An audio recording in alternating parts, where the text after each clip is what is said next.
Hey guys, do you love jewelry making, mixed media art, card making, craft making, all kinds of creative, cool, crafty things? Well, you've come to the right place. Make sure you hit like and subscribe and hit that little bell on the side because you don't want to miss anything. Hey guys, Stephanie here. So this is going to be a project share video. I have made several things off camera and I just wanted to share them with you, maybe to get you inspired to create, some different types of projects. Now, Valentine's Day has come and gone. So I made this right up until Valentine's Day, but this is like a mixed media Valentine's Day project. And I used the recycled packaging. As you can see, that's Jane Davenport packaging. And I just wrapped some this twine around it. And yeah, it came out really, really cute. I layered these little flowers. I got these flowers a Tuesday morning. And all of our little Valentine's Day stuff we got at like Michael's and Hobby Lobby and stuff. And what I did was, for the background for this packaging, I used some of the Tim Holtz crayons. And I'm going to show you what I used. I used this one, the Distress crayons in Black Soot. And then I used the pink one for the art crayon. I think it's called Marabou. So I use these two in the background. And just, I sprayed it with a little bit of Glimmer Mist. I gessoed it and I layered the stencil on it, and I put the washi on it, so it has washi tape on it. So it has a number of different things, just sort of so you can see it peeking through, like that's washi tape you can see peeking through. And I wanted a very interesting background, and I layered the stencil on there and just sprayed it and put a little water. Once I put this on the canvas, it's not canvas, but the piece, I just went over it with a water brush to kind of spread it out a little bit, and it spreads out great. These are great crayons, by the way. These are really, really nice. Both of these are. But if I'm being honest, I really like these better than the Tim Holtz ones. I just do. But yeah, so that's one of my project shares for Valentine's Day. I am going to, put it away. I may gift it to someone. I don't know. It says Happy Valentine's Day, so. I just wanted to make this because I thought it was so pretty. And I did put this on my Instagram, so it's on my Instagram, okay? All right. Now, I finished those two projects I was talking to you about in my Valentine's Day mixed media video, and I will link that above so you can check it out. Then I was going to finish the other two pieces, right? Well, I did. This is one piece. I finished it. And this is also packaging, with the lace and the gesso, and I put twine around it. And our little picks here with some flowers. I thought these are just leftover flowers I had in my little tray with some sentiments, and I painted it sort of with beautiful spring colors. And as you can see, that's, I probably would back it with some cardstock or something. But that's about it. I love how it came out. It's so beautiful. This picture and the process is up on the blog. And I will link that below if you want to check it out. All right. So I created that one, and I made this one. I also used recycled packaging with the layered stencils and the layered acrylic paint and, all the little leftover flowers I had. Put some Maggie Holmes flowers on here with some twine. I thought it came out so beautiful. So I may gift these to someone. I think they're really beautiful. Somebody could totally use this. See, that's the packaging. Isn't that pretty? Like that. And I wrote my name on it. Just, my work of art, I guess you could call it. So I made those two. So those are my project shares from my recycled packaging that I said I was going to finish. I finished them. So again, they're up on the blog. So I will list the blog below, and you can click on the link and check it out. All right? All right. So let's put these aside. These are our three projects that we finished. Okay. Now, I have been working on something new because I watched a video by a lady named, I want to say her name is Tina, but don't quote me on that. Her name of her channel is Shabby Shenandoah, and I will list her video below. But she did such a cute little process video about making like vintage style envelopes, right? And I watched it and I thought it was the cutest thing ever. So what I did was, let me show you the first step that I did. I actually coffee dyed my own envelopes.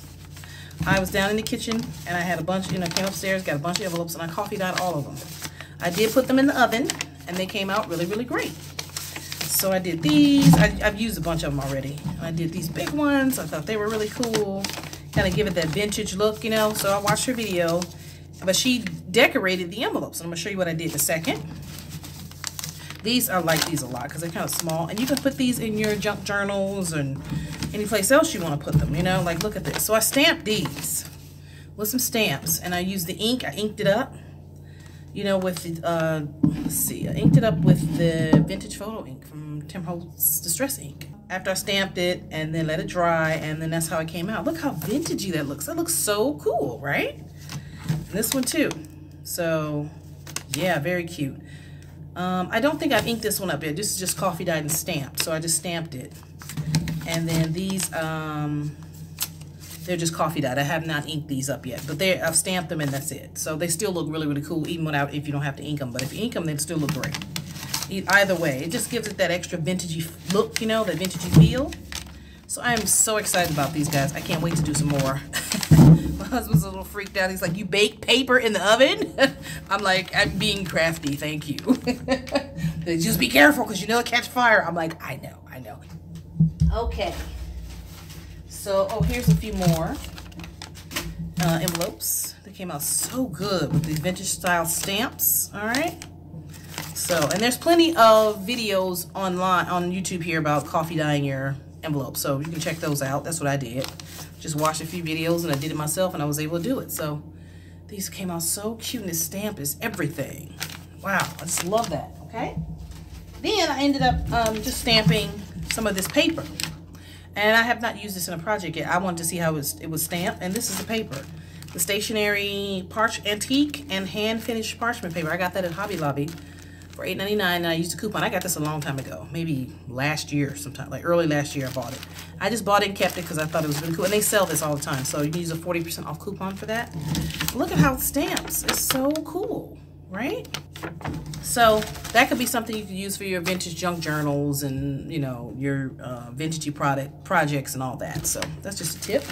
In honor of Black History Month, I created these really cool vintagey projects. I created this envelope with the Tim Holtz botanicals. I just put double-sided tape on our mom here. I call her mom, but I'm not sure. These are the Tim Holtz paper dolls. And I'm going to tell you that, and I've mentioned this before in videos, it's very hard to find positive, beautiful images of African Americans in vintage flair. It just is. I've been lucky enough to find some on Etsy, but they're few and far between. And I have to say, I'm really glad that Tim Holtz has some of these images within his products, you know. So I got the paper dolls. I got a couple of packs of them just because I wanted to get the images of the African Americans, vintage African American looks out of there so I can put them on projects. This came out really, really great. You can still slide a little something in there, but I really wanted this to be cool. Look at that, how dimensional that is. I think that's so beautiful. And I just thought, oh, this would be great in a journal. Although it's a little big, I would put this in a very big journal, you know, like one of them 9x12 size. If you have one that big, most people don't have them that big. They're usually small, but you know, you can do a lot of different things with this. So I just wanted to challenge myself and create something different, and I think I did. So that's, you know, I want to create something very pretty and beautiful in honor of Black History Month, and I think that's what I did. So I love how it came out. I love that. And then I created this one. This came out a little dark because I had black ink on the stamp, but I still love it. I still, you know, still love how the botanicals look, and I inked all the botanicals, and I inked all this whole thing. The little doggy looks like Petey from, what is it, Little Rascals? Those of us who back in the day, remember that when we were kids, watched the Little Rascals, you know, he had Petey with the one eye covered. So I thought this was so beautiful. Again, you know, nice, cute little kids here on the page here. I thought that was so pretty. So I created these in honor of Black History Month. All right. All right. So those are my vintagey products. I do have one more, and I will show you that. Now, this is going to be my mixed media canvas work. This has not been seen before on my channel. I was going to do a video on it, and I decided not to because I just didn't want to.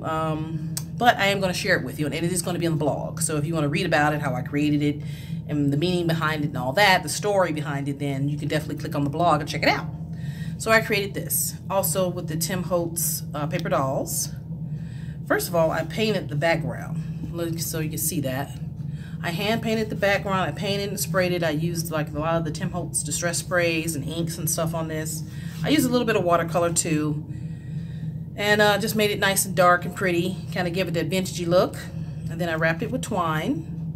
Some of my new favorite twine. I love this twine. And then I just layered the frames. I painted them, you know, and then layered the frames, and I layered my folks on top of them. And I think this came out so beautiful. I would love to frame this, you know. Again, it's hard to find really beautiful images to work with in mixed media or in artwork and crafting, period, of African Americans.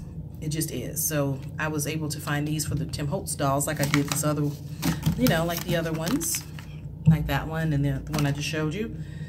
So yeah, that's what I did. I layered it, and I layered the flowers and all that because I wanted it to look like a beautiful portrait of family. And then the saying says the greatest creation is always going to be your life story. So that's what it says there. But isn't this gorgeous? And I just layered the vintage flowers, give it a vintage feel, and I really love how it came out. I'm very proud of it. You know, it's to show African Americans in a positive, beautiful light, to show them in artwork, all of that. I think is gorgeous, right? So that is my vintagey looks for you know, Black History Month. That's what I'm celebrating. So we covered Valentine's Day and Black History Month, okay? You guys remember these envelopes that some of us got at Tuesday morning? I showed these in a haul. A lot of people got these. I'm still looking for another pack. But you know what? Hobby Lobby sells to just develop envelopes by themselves, not without the sequins or anything. But I got these Tuesday morning, maybe about a month or two ago, something like that. And I'm going to show you what I did with them. I did not use these sequins, but this is what I did with them. Now this is the first one I did. Okay, look how pretty this is. This will be great for a junk journal or a planner or anything. What I did was I just sealed it with Mod Podge, and this is the Mod Podge that I used, the matte Mod Podge for paper. I just sealed it up and I stamped it with different stamps. Well, no, first of all, before I sealed it, I put some sequins in there, as you can see. See the sequins? I used the sequins I got from Hobby Lobby for Easter, the Easter sequins, if I can say that right. And then I closed the envelope, and then I stamped over the envelope. That's what I did. And then I put the trim around it and layered the flowers, and then I just put the sentiment on it. Live each day with grace and authenticity. I thought that's so beautiful. So I wanted to make just some cute little vintage envelopes, you know, just shove in a junk journal or lay on a project or whatever, you know. And then I just finished this one right before I did this video. I just love this. It's so springy and beautiful. I did the same thing, put the sequins inside, kind of like a little shaker almost. Sealed it and then stamped all over it. I didn't stamp the back of this one. I probably will, but yeah, I just used the Mod Podge, you know, the matte Mod Podge. Layered the flowers on top of this, you know, I let the stamps dry and layer the flowers in the trim, and then I put the sentiment on. Isn't that beautiful? So this is another idea that you can use for your vellum envelopes or any other envelopes that you have. Because you can just slide it right in the junk journal, and what you want, if you want to do, you can maybe lower the flower a little bit and cut off the top, and you can have like a little pocket. But you probably wouldn't want to put sequins in there if you're going to do that. So just, you know, don't put the sequins in there if you're going to do that. But I just thought, oh, so pretty. It's so springy and pretty, guys. Isn't it pretty? All right, so those are just a few of my little projects that I have been working on. I'm working on a lot of mixed media and some more envelopes and things like that. And then I'm going to switch gears and start working on some jewelry stuff. But we still have several more videos to do before that, okay? So which is why you want to stay tuned to the channel. Give this video a thumbs up, hit like and subscribe. And if you have a question or comment about anything I showed you, let me know and I will answer you and get back to you. And make sure you hit that notification bell on the side of the videos so you'll be notified when the videos are uploaded, so that way you can be the first ones to see the videos when they come out, okay? All right, I thank you guys for watching, and I will catch you next time. Ciao.